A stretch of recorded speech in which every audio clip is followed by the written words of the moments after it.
Nandito naman tayo sa ating, ayan, right now it's raining. Ayan, nandito tayo sa ating mulberry area. Asim! Ang masarap nito yung yung color black. Kinain ko na kasi kanina.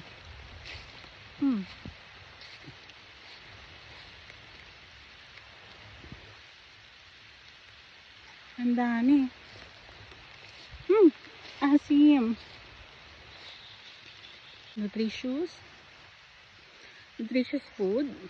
Antioxidant siya. Asim. Tingnan niyo siya. Ang ganda-ganda niya, diba? Ang asim. Hindi ka magugutom. Ayan, look at this one. Ang ganda. Ang ganda ng ating mulberry, oh. Ayan, diba? As you can see, yung mulberry natin, ganyan pa lang siya kaliit, oh. Ayan. Pero namumunga na siya. Ayan. Pagkain na ng mga ibon natin. Ang liit.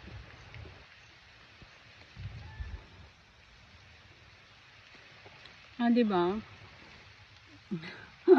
Diretso kain ka na. Diretso kain ka na kasi alam mo, wala siyang preservatives. Alam mo na safe yung kinakain mo. Wow, ang ganda nito. Ito yung isang style ng pag-alaga ng mulberry. Dapat naka-bend siya.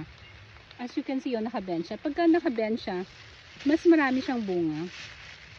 Kasi nagsasanga siya ng mas marami. Ang ganda, diba? Let's eat! Yum! Kate Bella. Ang sarap! So good.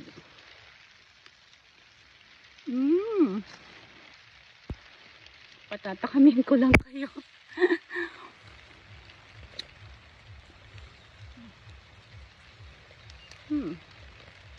This one is matamis talaga siya. This one. Yan. Black.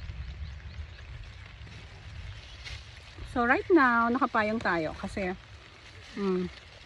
medyo umuulan-ulan dito sa farm. Ito naman, yan. Ang ganda, 'di ba? So kapag yung mulberry mo is ganito naka-black, yan yung pinakamasarap. Yan. Ito, tikman natin to.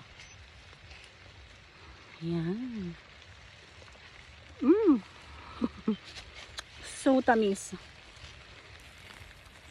This one, tikman natin. This one is too. Medyo maasim. Asim. I don't like maasim. This one. O, diba? Libre snacks na ako dito sa farm. Yum.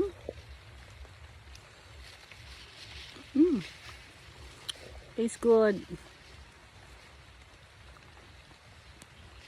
Titingnan mo lang minsan merong actually wala naman. Merong tawag dito. Yan. Minsan merong sila may bunga.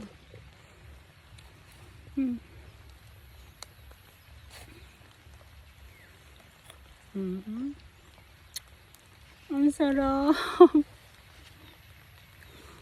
Actually, meron ako ditong 100 puno ng mulberries. Ang sarap, grabe.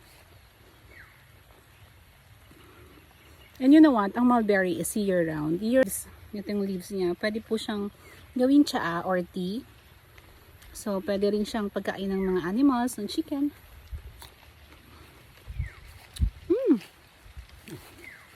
Look at this one. Ito pa, oh. Ang dami.